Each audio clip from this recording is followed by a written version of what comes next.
vous êtes le promoteur du réceptacle hôtelier Diana Bolon. Pourquoi vous avez mis en place une telle structure ici en Casamance? Oui, je pense que l'écotourisme est quelque chose qui m'intéresse beaucoup depuis longtemps. Et surtout les questions d'environnement. Et c'est pourquoi depuis que je vis en Norvège, parce que je vivais d'abord en Suède, après en Norvège. Et après j'ai vu comment les questions environnementales sont importantes dans ces pays-là. Et ça m'a beaucoup inspiré. Alors, je me suis dit que, alors pourquoi pas chez nous au Sénégal, au sud du Sénégal.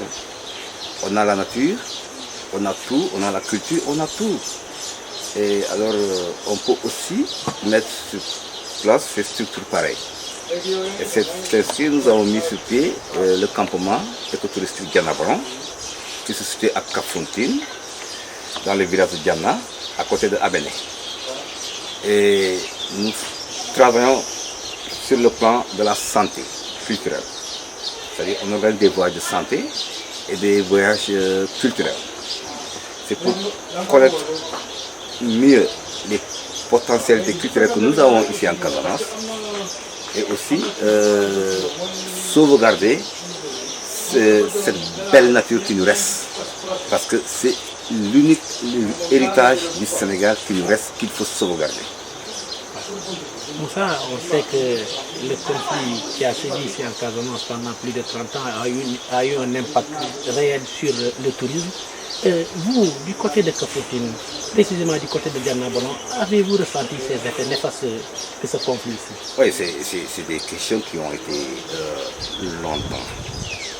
C'est des questions qui ont duré, mais ça ne doit pas nous décourager à travailler, à créer les questions de l'environnement, et aussi ça permet aussi de continuer. Si tu vois l'exemple, je prends l'exemple en France, où il y a eu les questions de la séparation.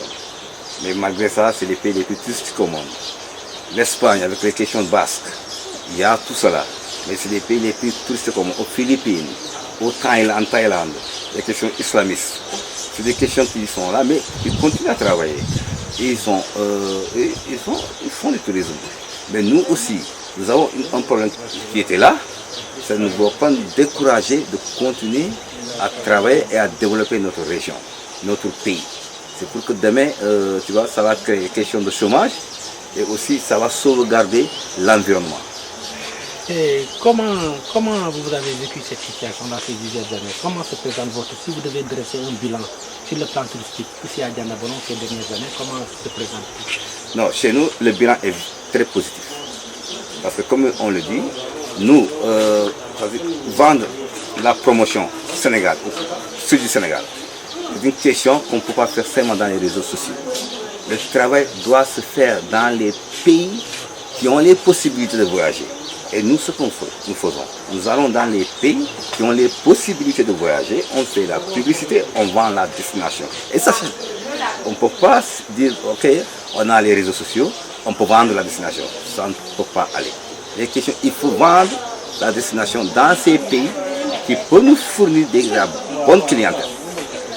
Et ça dit aujourd'hui que Diana Bolon a une certaine visibilité au niveau de l'Europe, notamment au niveau des pays scandinaves. Oui, notre compagnie, Diana Bolon, notre campement, est quand même un campement qui est bien respecté dans les pays scandinaves, tels que la Suède, tels que la Norvège et Danemark. Nous avons une très bonne représentation parce qu'on travaille sur le terrain et on a fait venir ici beaucoup de Scandinaves. Et aussi, il y avait même la télévision norvégienne qui avait passé ici, qui a aussi fait une très bonne promotion pour le campement. Les gens, les promoteurs, je pense que les privés doivent se battre. Ok, l'État aussi doit appuyer. L'État doit appuyer, mais les privés doivent se battre et pour vendre la destination. Ouais. Voilà, après l'ouverture de la saison touristique le dimanche dernier au niveau du Cap Skirring avec le premier vol du Club Med, aujourd'hui aussi c'est l'ouverture de la saison touristique au niveau de la zone station balnéaire de Kafountine. et qui coïncide avec l'arrivée des premiers touristes ici au niveau de Djannabolon. Quelle appréciation faites-vous de la présente saison touristique? Non, je pense que ça ira. Chez nous, ça ira. Parce qu'on a déjà travaillé, on a la clientèle. Nous avons travaillé. Maintenant, on ne peut pas généraliser pour les autres, toute la région, parce que toute la région, eux qui connaissent ce qu'ils ont travaillé. Ce que tu cultives, c'est ce que tu récoltes. Donc on peut dire comme ça que nous avons travaillé, on a quand même la bonne clientèle, parce qu'on a investi pour ça. Mais sur un plan global, est-ce qu'on peut espérer? En termes de clientèle d'accueil, combien de tourisme évaluez-vous cette année? L'année passée, nous avons, parce que c'est un petit campement, l'année passée nous avons 83, mais cette année on va dans les 123. Ouais, d'ici de octobre à avril, nous pensons à ça.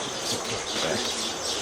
Et est-ce que justement cette saison qui démarre, est-ce qu'elle est porteuse justement d'espoir? Oui, chez nous c'est porteur. C'est une saison qui est très porteuse chez nous. On a la clientèle, parce que comme je t'ai dit, nous avons travaillé déjà dans les pays scandinaves, on a gagné les cœurs et on a une bonne clientèle. La Casamance n'est plus une zone rouge, considérée comme une zone rouge, et les Français sont autorisés à venir en Casamance. Est-ce que vous espérez justement bénéficier de ce tourisme français ici dans ce secteur? Oui, c'est très bien d'enlever la ligne rouge, mais ça ne veut pas dire que ça va faire venir la clientèle si les gens ne travaillent pas, ne s'investissent pas. On peut enlever toutes les lignes rouges, mais si les gens ne s'investissent pas, aller chercher les clients, il n'y aura pas une bonne saison, je ne pense pas. Nous, on s'investit, on va chercher les clients, on met les moyens pour aller chercher les clients. Et c'est pourquoi on a la clientèle. Donc, je peux dire, c'était bien, je félicite la France qui a enlevé cette ligne rouge, et aussi la Suède aussi vient il y a 4 jours de cela, enlever ça. La Suède a fait il y a 4 jours de cela. Et ça aussi, c'est un grand acquis. Mais c'est insuffisant. Les gens doivent s'investir pour vendre la destination. En grosso modo, c'est ça que je conseille aux gens. Est-ce qu'il n'y a pas aussi un manque de volonté politique?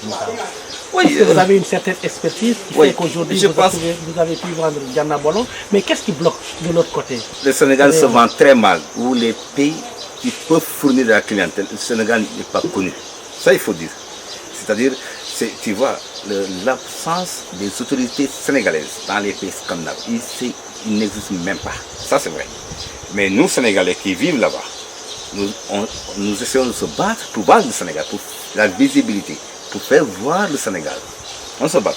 Mais on souhaiterait que les autorités viennent en plus. C'est une question d'État. Les autorités, ils ont un pouvoir qui peut faciliter aux promoteurs de travailler. Mais sur le plan relation entre le Sénégal et la Scandinavie, je dis que ça n'existe pas beaucoup. Mais n'empêche, vous avez fait des démarches et vous avez permis aux autorités, à quelques autorités de la région, de bénéficier de vos voyages au niveau justement de la Scandinavie. Est-ce que ces voyages-là ont porté le fruit? Oui, les gens ont invité, certains sont venus voir, c'était pour aussi. Mais vous savez, les questions d'État, c'est l'État qui est au sommet. C'est eux qui nous souhaiterons qu'il y ait une représentation sénégalaise, une ambassade, un consulat au niveau de ces pays-là. Parce que ça peut aussi jouer pour que les bailleurs scandinaves, pour que les agences de voyage scandinaves puissent opérer directement au Sénégal. Ça, c'est le rôle de l'État. Ça, c'est pas nous sommes des privés, nous sommes des Sénégalais de la diaspora qui se battent contre de maigres moyens pour faire venir vendre le Sénégal, donner une très bonne visibilité au Sénégal. Mais c'est pas facile.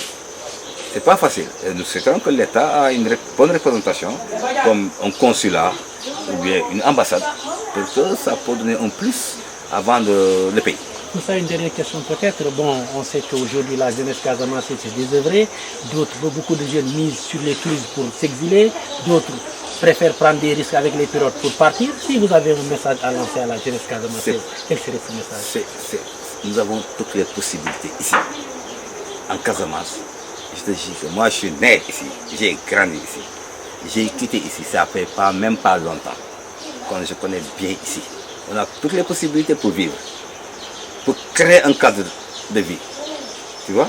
Bon, par exemple, si les porteurs de projets sont soutenus, sont aidés, l'État doit les accompagner, ils doivent créer des projets ici, dans l'écotourisme, des questions d'environnement, l'agriculture, par exemple, tu vois, donner des exemples comme des guides. Parce que nous avons essayé de former des guides qui travaillent sur le plan écotouristique. C'est les jeunes d'ici qui sont embauchés ici et qui travaillent. Tu vois? Donc c'est le conseil que les gens créent des entreprises, essaient de travailler avec l'appui de l'État. Merci. Merci.